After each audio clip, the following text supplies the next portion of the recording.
Hey, what's up, David? How's it going, man? Good to see you. Good to finally see you. Finally. Yeah, finally we're here together. Get your collection. Virtually, now we'll do it live. Yeah. There's one extra one in here that I didn't have back from service when we did the virtual one, so that's a little additional one that everybody hates, so that'll be neat to talk about.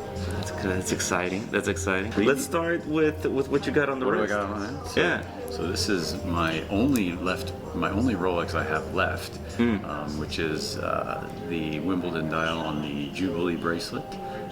Oh, you don't have to show it to them. What I'm going to do is I'm going to do some. I'm going to have some over-the-shoulder B-roll. You know, you can take it off. You can look at it. Yeah. Oh, okay. We'll see. We'll see. It's going to look good. Yeah. Yeah. So this is the last Rolex I bought, and it is the only one I still have. I did some trading and selling to get some of the other ones that are in there, but I was only really wearing this one, so I figured I'd expand the collection to some other things. Let me see that. Absolutely. So this is the Datejust 41. Right. Fluted bezel, Jubilee bracelet, and the Wimbledon dial. Yeah. That is a beautiful combination. Actually, like a lot of people, they're really divided on the Wimbledon. Yeah. Non-enthusiasts, they probably won't. It's too off-center. Yeah. It's too weird. It's too weird. Yeah. That the little white loom thing on the left, it drives people crazy. Yeah. The interesting part, the nice part about this green, and we'll go over the blue and the one Omega, is that green on those, it changes so much from natural light to fluorescent light. Yeah. Like, it'll be dark green in fluorescent light, and then when you go outside, it almost is like the lightest forest green type of thing going on. So it really does. Even right now, I mean, I'm looking at it through my sunglasses. Yeah, that it's pink amazing. sunglasses. Pink sunglasses. Can't wait till they discontinue it too, because limited edition. Yeah, I just ordered a pink G-Shock to go with it. Nice. Yeah, you were talking about that. I tracked it down, man. Batch Guitar. Shout out to the man. It's amazing. Even that green G-Shock that we talked about before. Yeah. That is worth more than I paid for it now. Damn. It's crazy. The watches are It's insane. just insane. G-Shock. It's a simple G-Shock I ordered on Amazon, and now it's worth I paid it $80 for it. It's worth 90 or something. It's ridiculous. Well, it's worth what somebody will pay you for it. I don't know if anybody's going to buy my G-Shock that's already been worn and beat to crap. Hey, well, we need to bring it on the show. Then it's going to be a David D. limited edition. The limited G-Shock. edition G-Shock. Yeah. Do some modding to it or something. Put a special strap on it. The really cool thing about the Wimbledon, the outline is lighter green. Sometimes you can't see the outlines. Yeah. And then if you have it in certain light, in daylight, it pops out. Oh my God, it's crazy how different amazing. it is. Yeah. And by the way, you know that the 9 o'clock, that's supposed to represent the net. Yeah, the net. Which I didn't know when I bought it, and I was almost disappointed to hear that. I was like, really? You're doing that? All right. I mean, I still love it, but at the same time, I'm like, that's really dumb. It's an extra large NC, but wow, it's a stunning watch. And this is one of the only ones, if I'm not mistaken, that if you can search it by the nickname on the probably. Oh no, yes, similar size wrist. Mine are I have slightly bigger than Swiss. Oh, whereas mine are very small. It's very tight, but I'm not gonna hold it on too long. What a stunning watch! The nickname for this is actually recognized by. What's the name? The Wimbledon? The Wimbledon. Oh, I think. So if you go on the Rolex website, I don't think if you search Hulk, you can find a Hulk or anything like that. No, you can. Can you? Okay. But this is the one. I'm not sure, but I think this is one of the only ones that Rolex actually itself calls. I could be wrong about that, but we were actually checking like a couple of days ago, and the Batgirl is on. It's on. It's official. It's done. It was not officially recognized for a long time. Now it's Batgirl. That's it. It's done. I know people complain they don't like the Batgirl. The thing about the Jubilee bracelet, and in case anybody doesn't know this, is that this is a 41 mil, right? My old Submariner was a 40 mil. This wears smaller than my Submariner because the solid end links jet out at least a millimeter or two on each side on the Oyster bracelet. Yeah. So when the Batgirl versus the Batman, if you have a smaller wrist, Batgirl is way better because it comes straight down. The lug is way less. But that little outshoot, with my Submariner, that's the reason I got rid of it. I was like, I hated the way it looked. I didn't like, with small wrists, you gotta do what you gotta do, you know? Wow. But, unbelievable. So anyway, Well, I mean that's a beautiful watch. thanks. Beautiful watch. It's just sparkly enough. By the way, so I'm wearing my Explorer today. Let me show you. Now, have you seen this one? Not in person. I have it on order. Okay, but so I here we haven't go. seen it in So person. this is going to be the first impressions for the Explorer One. And what I should mention is that I'm trying to get the nickname for the two-tone, the Wonder Woman. The Wonder Woman. They say it's a lady size Explorer. See, but let me know what you think. Let me know what you think. I love it. I mean, it's amazing. But and I mean everybody. Ooh, it looks watching really this- good. Yeah, see, it's smaller, even smaller wrist. Yeah. Look, this is. It's a perfect fit actually on the wrist. Let's not advertise. It's a perfect fit. It's the lady size ones. You know, big arms and small wrists. But anyway, the dial on this is the same size as the Submariner. Yes. So literally calling it like a smaller watch or a lace.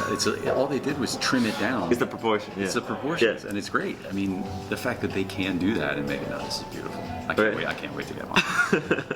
You're gonna go for the two-tone or steel? No. They offered me a two-tone already. Yeah, I was like, it's expensive.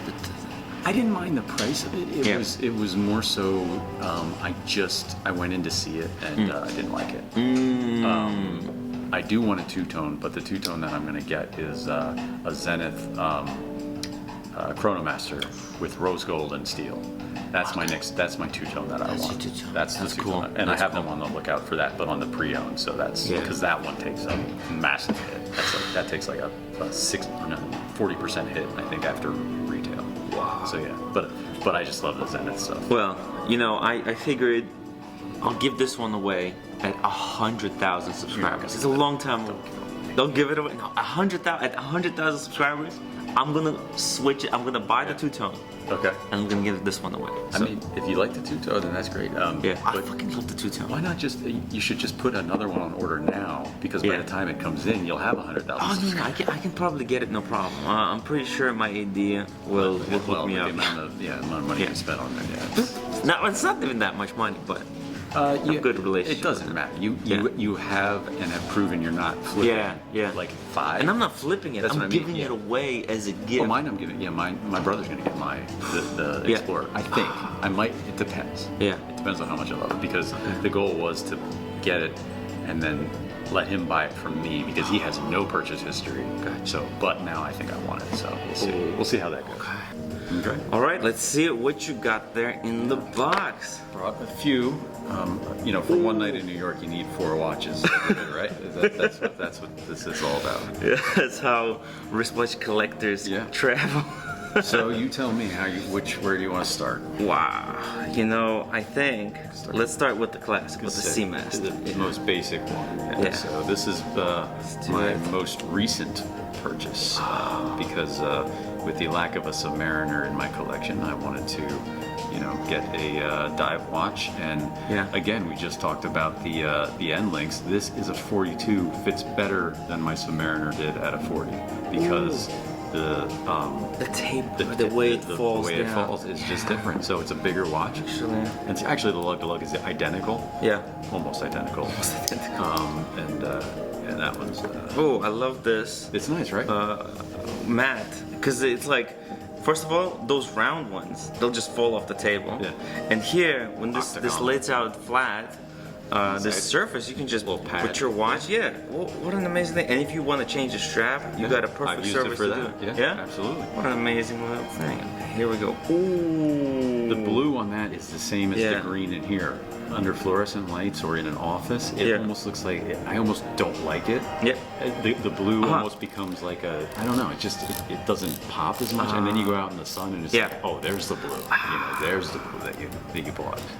That ceramic dial makes this watch look so luxurious.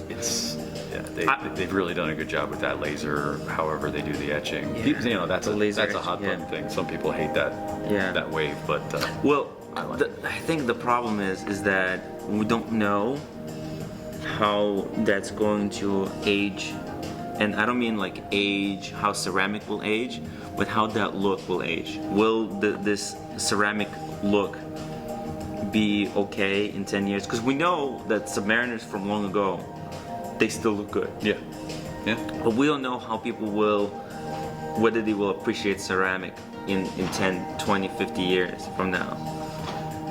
You're probably right. I mean, in the super long term, because in 100 years, like, is it going to be a classic watch, right? Because the face will still look pristine, but the metal and everything will be beat up and old. And no, it's a point. But hey, you know what? I probably won't be alive to see that, but you know, in 50 years or whatever. But I gotta say, doesn't fit. It fits perfectly. What? I'm surprised. And it's got a lot of adjustments on it. I mean, you can make it a lot smaller and all that kind of stuff. So I had one on with the rubber strap. Yeah. The rubber strap, fucking amazing. Do you have a rubber strap? I don't. You should get the rubber strap. They threw in a free. Also with I got a small discount, and then they threw in a free Omega NATO with it. So, but I did not get the rubber strap. Ooh, you need to get the rubber strap. I should. I just don't. When I buy a dive watch, I buy a bracelet dive. You know what I mean? Like that's how I look at a dive watch. But I understand people love the straps. It is a good rubber strap. This is the thing, that it is an amazing rubber strap. The way it wears is just perfect. So I would get it just for fun. Pleasantly surprised. How it wears. Yeah, it's comfortable. It wears good. Yeah. Now it doesn't. The bracelet doesn't taper, and I would agree with it's a chunky bracelet. But again, it's a giant dive watch, so why not? It's a chunky dive. I don't.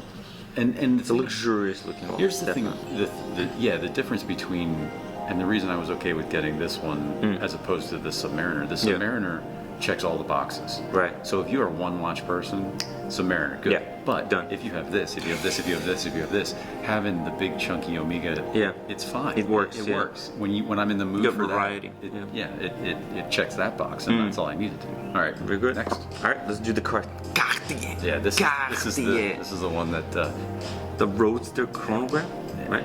Yep. XL Roadster XL Chronograph. So this is one that it's very divisive. Very divisive. Yeah. I love it. I think the only thing I don't like about it is that the end links do jut out, just like on the Submariner. They push out. But that case in person, the way it's designed and the ergonomics of it, it's really well done. And it's got the easy link, easy takeoff. Yeah, bracelet. I mean, Cartier knows cases. They know bracelets. You know, it's just a high-end ETA. I think it's what's in that one too? Something I don't remember all the reference numbers. It's actually a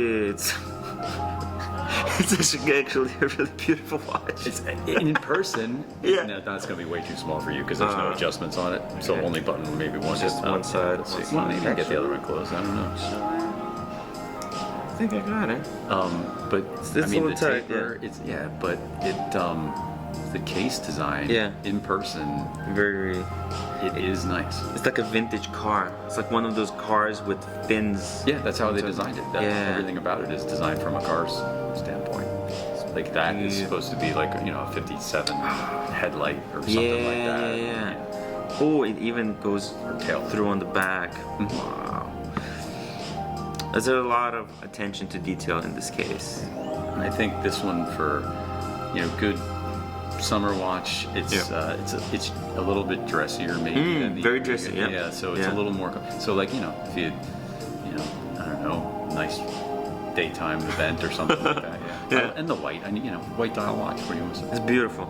It's beautiful. How much did you pay for this thing? $4,500. It's nothing, man. Brand new. It's 11. Yeah. It was 11. I mean, they don't make them anymore, so if you can find. And the dial on this one is the one that I wanted. That one is not as easy to come by. I think on Tourneau they have this one listed at $6,900 or something like that. Yeah. And full set and everything like that. I don't really buy stuff without everything coming included. It's gorgeous. I mean, it's steal of a deal. It really. Yeah. I mean, if you don't like it, then that's fine. But at the same time, if you haven't, it's one of those that if you haven't seen it in person, at least check it out. Check it out, yeah, definitely. I love it. And, for that money, that's a great chronograph. And I like your collection. It's not just like old Rolex. No, it used to be. Yeah. You got variety. You got Omega, Vacheron, Rolex, Cartier. Got a couple Hamiltons at home. Yeah. Yeah. So you got a lot of variety. Oh, and an Oris. There's an Oris at home. Oris. Yeah. Beat the crap out of that one, and it keeps chugging along. So very cool. Move on. See, yeah. Let's see the last piece, guys. The crowning, the main event. My pride and joy. The pride and joy. This is the watch that you need balls of steel to buy. So Vacheron, Constantin, Traditionnelle, but this one, as opposed to the one that we've seen on Swiss. This one has the date function and is the automatic with the 22 karat rose gold rotor, from what I understand. Ooh, let's see here. Wow. So this is like identical case. And they put the sub-seconds instead of at 6 like on the Swiss Try one. to balance out the date and everything. Yep. It's very clever. Yep. They put it at 9, and it looks like it's the identical kind of finishing. You got the date. And the reason that I like the small date window and the sub-seconds, sub-seconds is, yes, it's a dress watch in every sense of the word, except for that it has the seconds and the date, which kind of gives it a little flexibility to maybe make it a little more casual. Sure. So and I always relate everything to style, because that's kind of why I got into watches to begin with, mechanics and style. But anyway, I always think this looks really good if you have like a dress shirt on, but you roll up the sleeves a little bit. You know what I mean? It can go from suit to a little more casual. I mean, a manual wind dress watch is good if you just wear it once in a while, because you pick it up, you wind it, you go. But if you're gonna you can actually wear this almost every day. Not that you should. A lot of people do. Could, yeah. And how much wear do you put on this one? It doesn't come out of the box in the summertime at all. Okay. Fair enough. Because it's the alligator, whatever. It's just gonna sweat. It's gonna be completely ruined. But in fall and winter, I mean, once a week. Once or twice a week maybe. Go out to dinner on the weekends or something. I've worn all of these throughout the week, and then I treat myself. It's an event when I take that out and put it on and stuff like that. It's a gorgeous watch, man. This is love incredible. everything about it. It's incredible. The finishing on the hands, on the dial, the contrast, the way it plays with light. And I don't think people realize how hard it is to get those hands the way that they are. And be frosted on one side, polished on the other. And it's a white gold, I think they're hardened white gold hands. I mean, I don't even know how you do that without snapping. It's not even. They're so tiny. They're not even Dauphin. They got like a little bit angle to it. Yeah, it's very legible. It's next level stuff. It's very legible. It's it's so comfortable. Incredible. Let me try this on. Let's see here. That one you can actually make fit easily. Yeah, this is perfect. I love the on the back, and that's white gold as well. Wow. Nice, right? I love it. Feel like the boss of a company or something. All right, guys. Now we're in business. That is right. That is a perfect 38, in my opinion, 38 millimeter is the perfect size for anything that's not a big tool watch. Like obviously, dive watches and stuff. Very few of them are going to be under 40 mils, but at 38 mil, especially if you have a somewhat smaller wrist. How much did you pay for this? I paid $18,500. $18,500? And they're now trading on Chrono average in the US and Denmark 21, 22. Yeah. And brand new, that's 27. Yeah. It's not that much more than what Swiss paid. It is more. You just get the complication. But you just get an extra complication, which is you got it. Both of you guys got it at a really fair price. His new price and my new price are the same difference as what he bought it for and what I bought it for. So the comparison is accurate. Yeah. It's really nice. Yeah, when he pulled that out, I was like, no way. You guys are Vacheron brothers. Yeah. And we were talking about, and I've been to Switzerland. That's why I went to Zenith so bad, because I toured the Zenith factory and stuff. Yeah. But he lives in Geneva, and Geneva is just one of my favorite places I've ever been. Yeah. But I'm gonna go. Actually, I'm gonna go to Switzerland to meet up with him. We're gonna. Oh, you are? Yeah, we're gonna hit some That's awesome. some Swiss locations up there. You see if you can pull the YouTube thing and actually get some watch factory tours. Because some of them will not. JLC, you need to have, I believe, some sort of media connection to get JLC. To get the tour. I think, I forget who does tours. Zenith I know does. Yeah.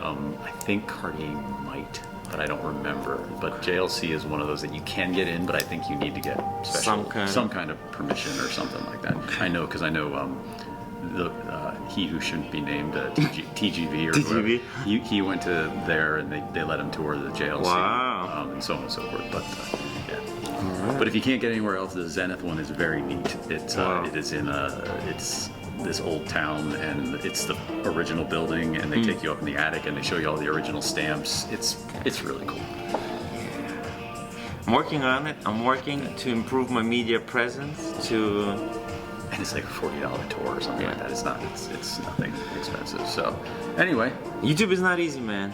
But hey, thank you for sharing this incredible collection. Hopefully we'll see how it grows. We'll see how it develops. Hopefully that. I mean, I'm not planning to subtract anything anymore. It's all about adapting stuff. Man, I don't think you should ever get rid of any of these pieces. No, it's pretty balanced. What's next on the radar? You said. Well, it depends which I find first. Yeah. If I find a deal on the Zenith that I'm comfortable with. Zenith two-tone. The Zenith two-tone. Yes. Because I see them on Chrono 24, but honestly, I don't trust some of those dealers. Yeah, I'm a lot of fishy stuff. A little fishy, and so if they get one of those in, that'll be next. If not, if the Explorer comes in first, then that'll be the next one. Gotcha. And then after the Zenith, I don't really know. I don't know. We'll see. We'll see what the watchmakers come up with next. I really want Cartier Santos. Cartier Santos, with leather strap, you can switch them out. Yeah, but medium. Yeah. Oh yeah. I wouldn't go the extra large. I think that I think you guys talked about that a little bit. Proportions get.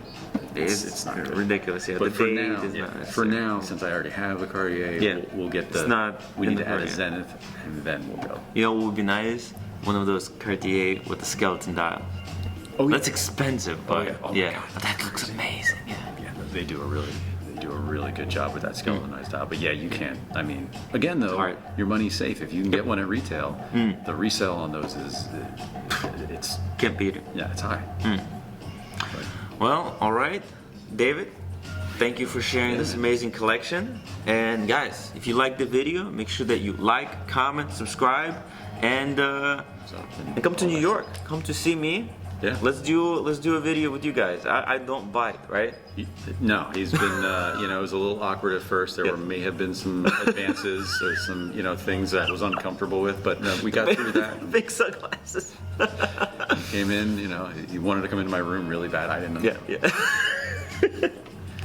All right, guys. I'll see you on the next one. Let's go to the watch time. Let's go. Boom.